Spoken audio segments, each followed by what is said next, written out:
Relations Officer Amarnath Reddy Garu, a former DGP and a dear friend, Shri Mahendra Reddy Garu, Srimati Amala Akkineni Garu. I would also like to recognize my Director Digital Media, Dilip Garu, and to all the distinguished audience here, ladies and gentlemen. Firstly, my apologies for showing up half an hour late. I know I'm in between you and your lunch.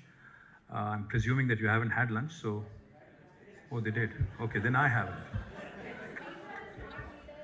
I guess so. I've realized that just now. Thank you, by the way. I love the way the logo is designed, Subha. Thank you for making sure banks and governments have the same symbol and we don't actually have a separate one. Thank you, though. Thank you for at least presuming that, you know, we have so much money that we can be symbolized and we can have a common symbol as the banks. See, I remember this conversation I had a few years ago when Honorable Prime Minister called all of us. This was, I think, about 3 years ago.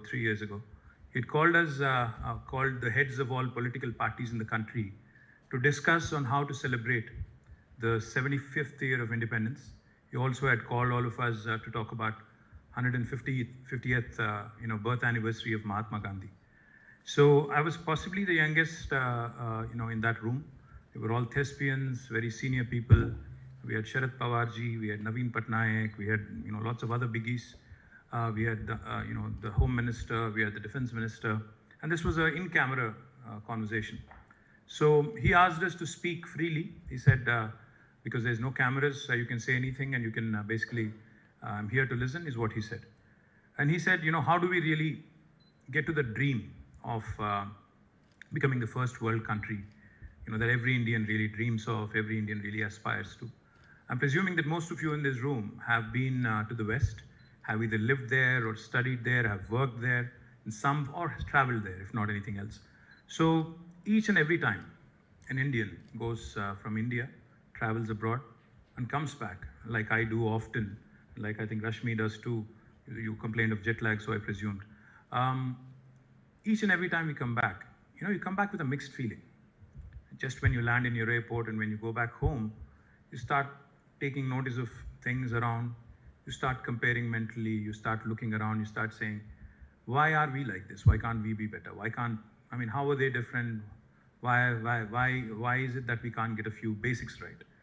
So when the Prime Minister actually asked us, he said, what is the key to making sure that India becomes truly a first world nation by the time we turn 100 after independence, by 2047? So I asked him if I could speak freely. He said, absolutely.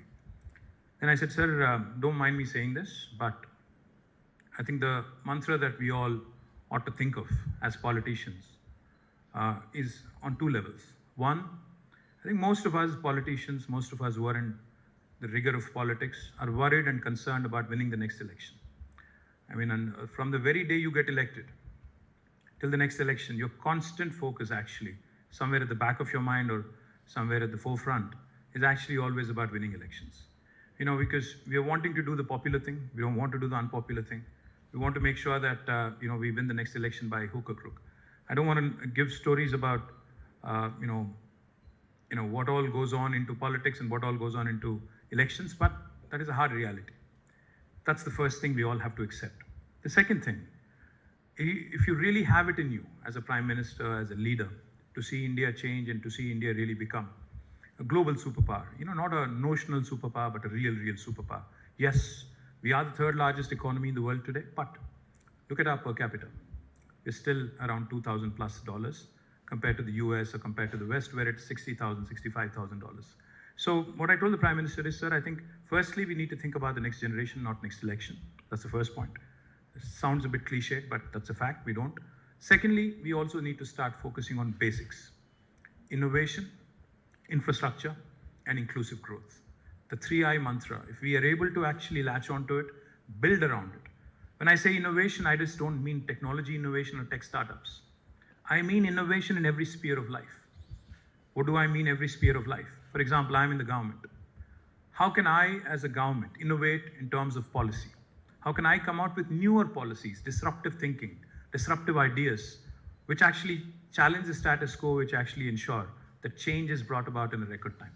For instance, what we have done in Telangana, I'll just give you one example. how even a government can innovate, how even a government can disrupt. See, we've had governments in the past, we've had people, run the state in the past, we've had chief ministers, governments, etc. But today, the state of Telangana, which is in terms of the total India population, we are only 2.5% of India's population. But when national panchayat awards are declared, and when national urban awards, municipality awards, Swachh Sarvekshan awards are declared, a state with less than 2.5% of India's population wins more than 30% of the awards. How did that happen? That happened because of one reason. That happened only because of one reason. Our chief minister decided that we will disrupt the policy, we will take the status quo head on, and we'll bring about certain changes which will actually ensure that we perform better. What are the things we've done? Just to give you two examples. We brought in two policies. One is called the state Panchayati Raj policy. The other one's called the state municipality policy. What did we bring in these? We actually put in performance as a measure. We took performance as a measure, and we are actually calling out our councillors, our sarpanches, and we're saying if you don't perform to a certain extent, you can actually be sacked. Give you one example again. The total budget that is earmarked for a municipality or a gram panchayat today in Telangana, 10% as per statute, as per law, is actually marked towards greenery. Therefore, 10% of the budget, irrespective of which local body you are, which local government you are, goes towards greenery, goes towards maintaining a nursery, goes towards maintaining the survival of your plants, etc., etc. That's exactly why today Telangana has become a role model in how probably your villages have to be groomed, how probably your towns have to be improved. Of course, we have a long room to cover, long way to go, much more to achieve. We've made a good start, good beginning is what I'm saying. We've had the guts and audacity as a government to stand up in the assembly and say, if you do not achieve 85% of survival of the saplings you've planted, your job is at risk, to our sarpanches and to our councillors and to our panchayat secretaries. Not many governments actually have the gall to do this. Likewise, when we actually came out with the industrial policy, we came out with a reformative policy. We said, in fact, I'll tell you an interesting episode that ensued between, interesting conversation that ensued between our chief minister and our officers. So Jayesh Ranjan, who's not here today, who's in Delhi actually working on something interesting, he was there, as part of this discussion, and there was a gentleman called Pradeep Chandra, who was our special chief secretary then, as the Secretary of Industries. So Chief Minister KCR Garu pointedly asked these two gentlemen. I was not the minister then. I was not the minister for industry then. I was the minister for IT alone. So I was not part of the conversation. So the chief minister asked both of them point blank. He said, why does the government actually have to give a clearance to any industry? So here are these two gentlemen who have put in decades of service into government, are used to giving out permissions, are used to giving clearances. And here is a new chief minister sitting across a table, asking them, challenging them, saying, why should the government even give a clearance? What is the need? So both of these gentlemen looked at each other. First of all, the specialty of KCR Garu is, most review meetings we walk in, assuming that we are fully prepared. And he's one of those guys whose first question is always out of syllabus for us. You've all written exams, I'm sure, as students, so you know what I'm saying.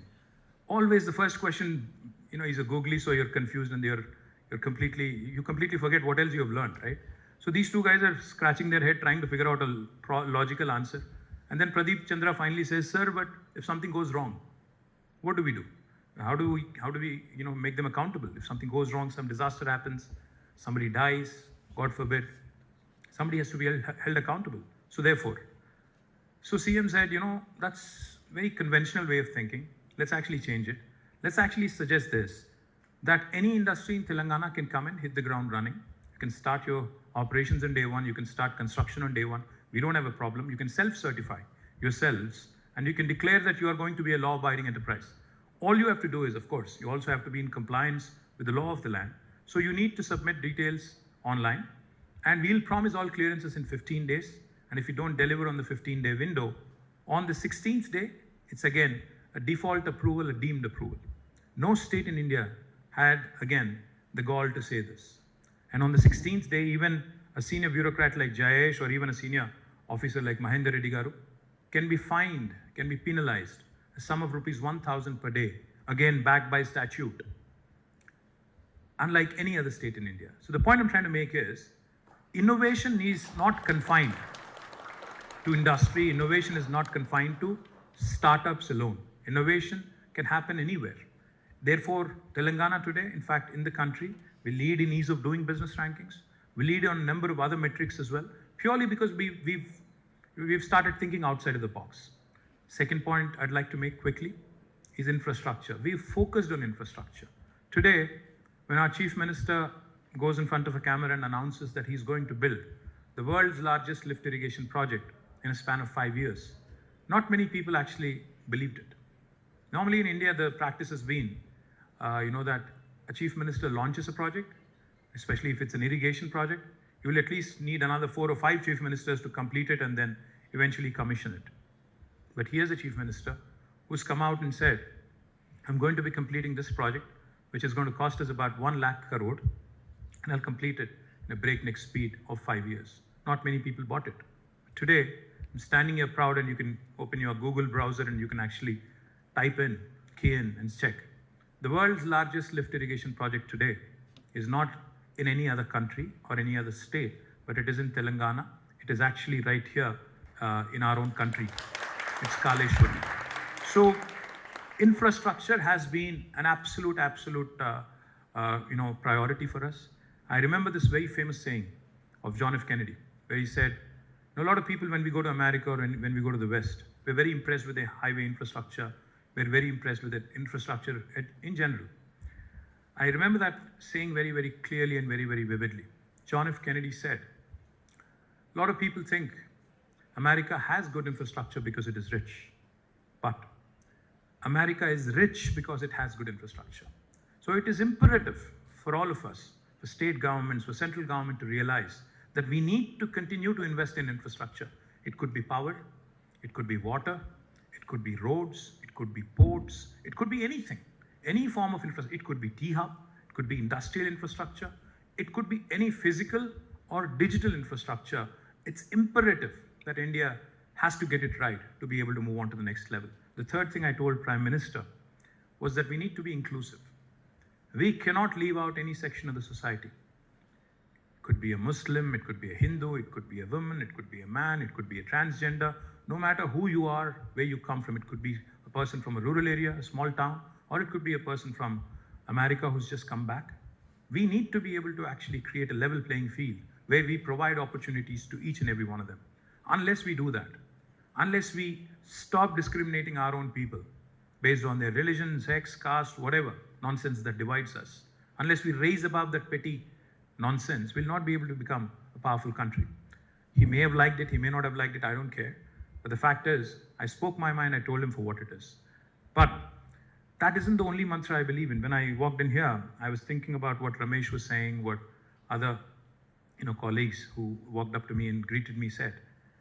The other piece that people always talk about, the world over the next 1 decade, 2 decades, if you look, if you look at any articles, if you look at any YouTube stories, or if you look at, if you hear any talks, or if you hear any podcasts, you would see that everybody's talking about digitization, everybody's talking about decarbonization. I'm glad you're talking about democratization also. Once in a while, it's also good to hear that.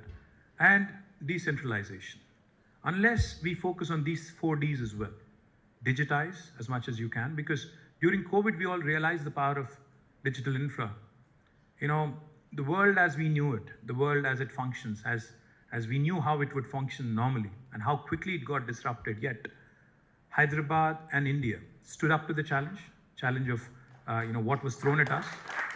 And I'm delighted that none of us, not a single enterprise, not a single individual actually, has let down his institution. We have not let down any of our global clients in terms of service level agreements. In fact, if anything, we went to their rescue. We came to their rescue. Some of them who couldn't operate in the US or in the West, we actually were able to elevate our game, and we were able to support many other functions as well during the time of COVID. So I believe very strongly that the road ahead is one where we need to collaborate, we need to connect, and we need to synthesize something truly beautiful. Because we have the banking sector here, We have the financial services sector here. We also have the insurance companies here. In fact, Ramesh hasn't mentioned, but Insurance Regulatory Development Authority of India, the IRDA, is headquartered in Hyderabad. We need to, latch on to more of these opportunities because together, I'm sure there's a lot more we can do. One of the things I would like to suggest from the government, Ramesh, and the entire team actually, what we can do, this government is your government, we work in a collaborative fashion, you know it. We've always taken your input, we've always taken your advice. Even when we were formulating our policies, our sectoral policies, we've always solicited advice. We have even received a lot of valuable inputs, and we always have factored in your valuable suggestions. So what I would like to propose, in the case of life sciences industry, in fact, what we have is called as a Telangana State Life Sciences Foundation, where we have industry working with us very closely. And there's a group of people who work with us very closely. And what they also do, guys, is they have actually formulated a vision document for the next 10 years and 20 years.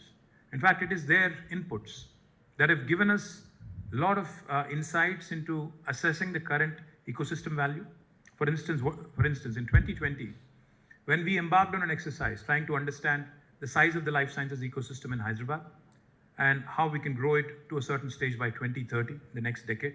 So they came out, with numbers, and they told me, sir, the current valuation of our ecosystem is about 50 billion, and we'd be, doing well if we could, possibly look at doubling it by 2030 over the next decade, is what they said. But they came back again in 2023, early 2023, first quarter, in fact. They said, we have good news and bad news, both. I said, what? They said, bad news first, you have to revise your target. I said, good.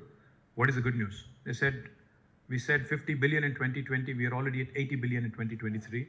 So we are going to shoot that $100 billion valuation, not in 2030, but 25 or 24 most probably. So you'll have to revise your target.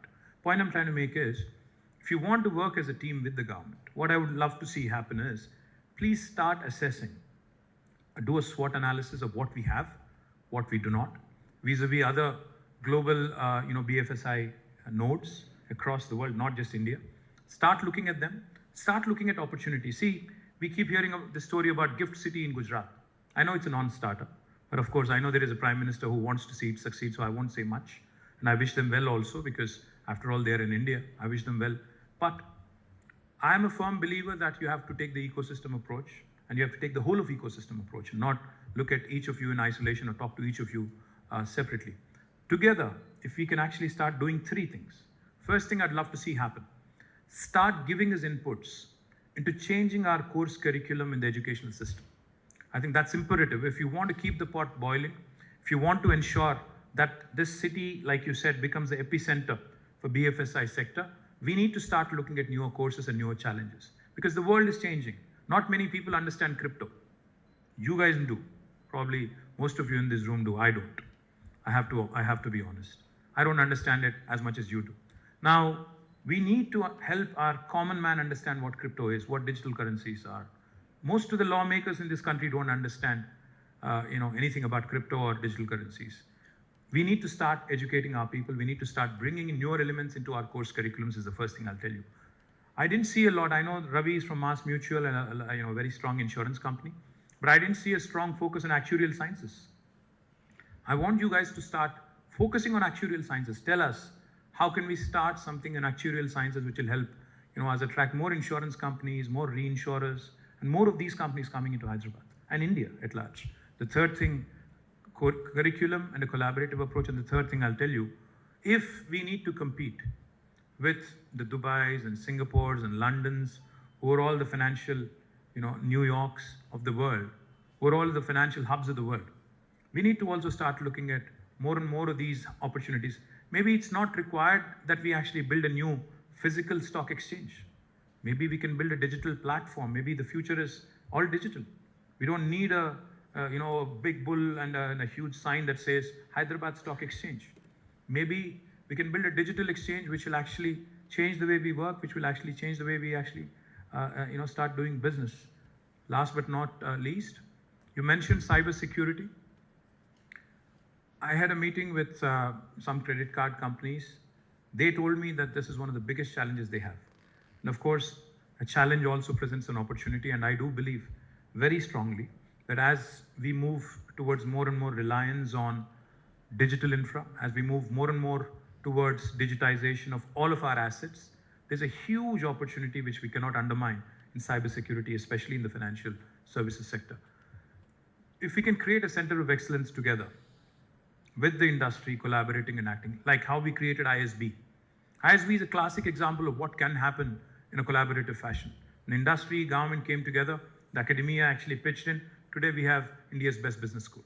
Likewise, if we can start looking at these three sectors, actuarial sciences, maybe cybersecurity, and maybe also all the newer elements, like I said, the digital exchanges and other things that can happen, which are futuristic, which will involve everything, in dealing with digital currencies and everything else in evolution.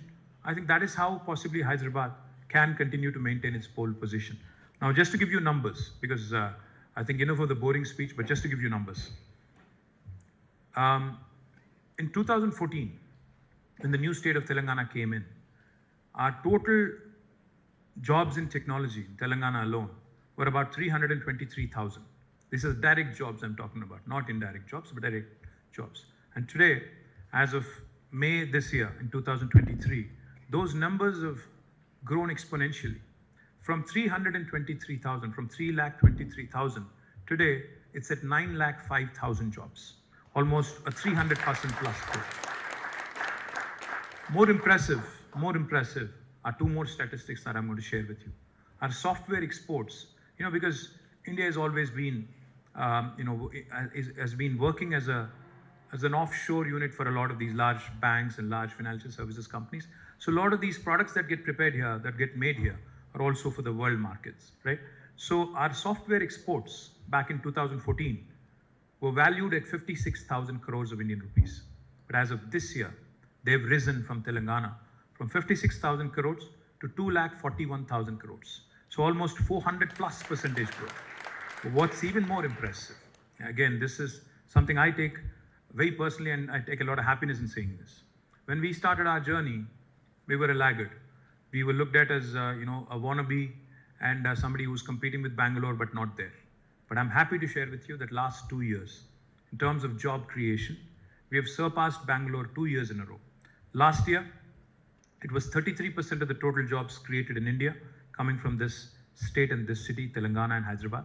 This year, even more impressively, it's 44% of the total jobs created in India coming from this city. But that is not enough. I'm not going to be saying that I'm greedy, I want all 100% jobs coming from Telangana, but there are a lot of other things that Bangalore is doing, a lot other parts of the world are doing, which we aren't. We're not producing as much innovation. We are not producing as many, noticeable entities or noticeable products like other parts of the world. And that is something I would love to see change. I'd love to see how we can have more and more disruptions, more and more products in financial services, in banking sector, in insurance sector, come up from Hyderabad. Why can't we have more startups? Why can't we have more products being developed here? Why can't we actually have more platforms being built from here? So plenty of room to grow, plenty of good things that have happened, but plenty more room to do so much more. And I'd love to see you guys collaborate with us, give us inputs into policy, give us a vision for 2040, 2050. 2047 is a great, number to look at because it's 100 years post-independence and we're about 24 years to there. So what can we do in a stepwise manner every 5 years till 2047? What are the ambitions that we need to, look at? And what can we do to tweak our curriculum? What can we do to upskill our task CEO is here, Shrikant Sinha? How can we actually upskill, reskill, and constantly ensure that our children also not only learn, but unlearn some of the bad things that they've learned in school? All of these things, when you come to the industry, we also have to make sure they are in place. So I'd love to see you guys, increase the group, accommodate more women. I think that's a good thing. And make sure that give us as many inputs as you can into making this state the epicenter for financial services, banking and insurance. Thank you. Great job in coming out with the consortium, and compliments to you on being the first in the country. Cheers. Jai Telangana. Thank you, sir. Could I please request you to stay back on stage, please?